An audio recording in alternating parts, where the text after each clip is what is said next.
നമസ്കാരം. അപ്പോൾ നമുക്കിന്ന് കുറച്ച് ഉണ്ണിയപ്പം തയ്യാറാക്കാം. അതിനുവേണ്ടി ഞാനിവിടെ 2 ഗ്ലാസ് അരി എടുത്തിട്ടുണ്ട്. ഇത് 4 മണിക്കൂർ കുതിർത്ത അരിയാണ്. നല്ലോണം കഴുകി കുതിർത്ത് വെള്ളം ഊറ്റി വെച്ചത്. ഒരു തേങ്ങ,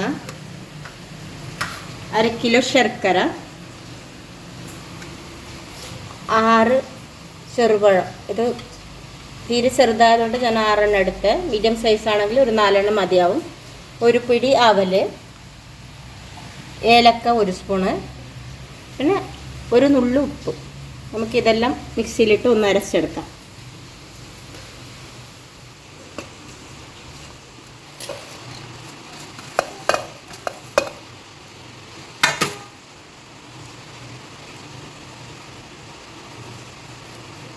ഇത് 2 പ്രാവശ്യമായിട്ടാണ് ഞാൻ അരച്ചെടുക്കുന്നത്. മിക്സിൻ്റെ ജാറിൽ ഒറ്റ പ്രാവശ്യം അരക്കാൻ പിടിക്കില്ല.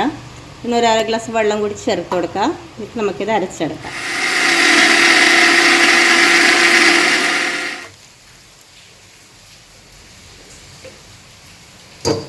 അരച്ച് കഴിഞ്ഞിട്ടുണ്ട്.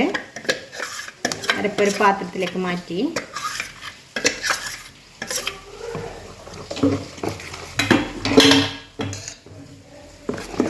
ഇതിലേക്ക് വെള്ളം ചേർക്കേണ്ട ആവശ്യമില്ല. കറക്റ്റ് കൺസിസ്റ്റൻസിൽ വന്നിട്ടുണ്ട്. ഈ അരപ്പ് നമുക്ക് 1 മണിക്കൂർ മാറ്റി വെക്കേണ്ടതുണ്ട്. അതിനിടയിൽ നമുക്ക് ഇതിന് ചേർക്കാനുള്ള തേങ്ങ കൊത്തും വെള്ളമൊക്കെ വറുത്ത് റെഡിയാക്കി എടുക്കാം. ഉണ്ണിയപ്പത്തിൻ്റെ അരപ്പിന് നമുക്കിന് കുറച്ച് തേങ്ങ കൊത്തും വെള്ളം വറുത്ത് ചേർക്കാം. അതിനുവേണ്ടി ആദ്യമേ പാത്രത്തിലോട്ട് നെയ്യ് ഒഴിക്കാം. 2 സ്പൂൺ നെയ്യ് ഒഴിച്ച് കൊടുത്തിട്ടുണ്ട്. നെയ്യ് ചൂടായിട്ട് വന്നിട്ടുണ്ട്. ഇതിലേക്ക് നമുക്ക് ചെറുതായി അരിഞ്ഞു വെച്ച് തേങ്ങ കൊത്ത് ചേർത്ത് കൊടുക്കാം.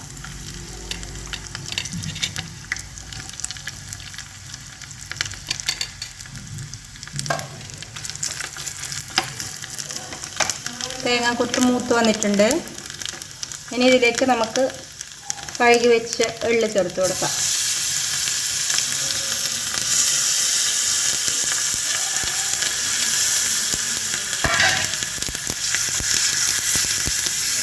തേങ്ങ കൊത്തും എള്ളും അരപ്പിലേക്ക് ചേർത്ത് കൊടുക്കാം.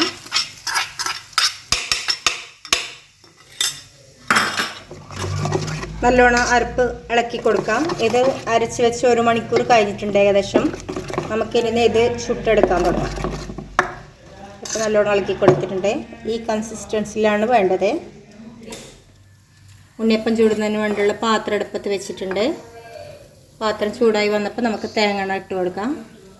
പാത്രം ചൂടായിട്ടുണ്ട്. എണ്ണ ഒഴിച്ച് കൊടുക്കാം.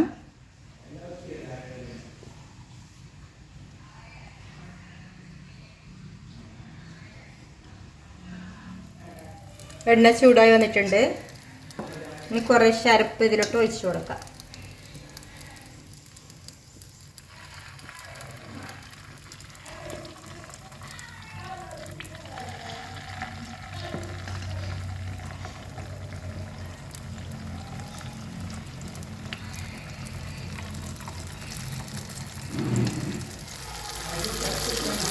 ഈ മീഡിയം ഫ്ലെയിമിൽ മാത്രം വെച്ചാൽ മതി.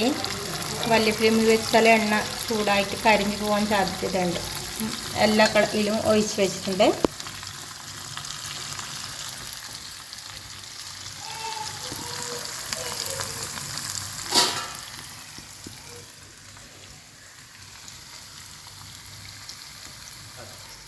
ഉണ്ണിയപ്പം ഒരു സൈഡ് വെന്ത് വന്നിട്ടുണ്ട്. അപ്പോൾ നമുക്കിത് തിരിച്ചിട്ട് കൊടുക്കാം.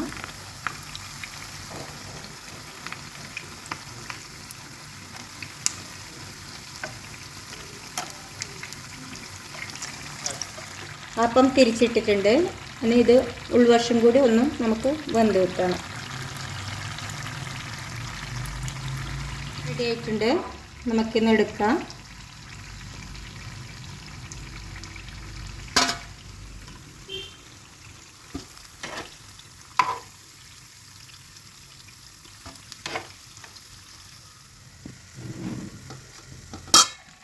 ബാക്കിയുള്ള അപ്പം നമുക്കിതുപോലെ തന്നെ ചുട്ടെടുക്കാവുന്നതാണ്. നമ്മുടെ ഉണ്ണിയപ്പം ഇവിടെ റെഡി ആയിട്ടുണ്ട്. നല്ല സോഫ്റ്റായിട്ട് വന്നിട്ടുണ്ട്. അപ്പോൾ എല്ലാവരും ഈ റെസിപ്പി ട്രൈ ചെയ്യണേ.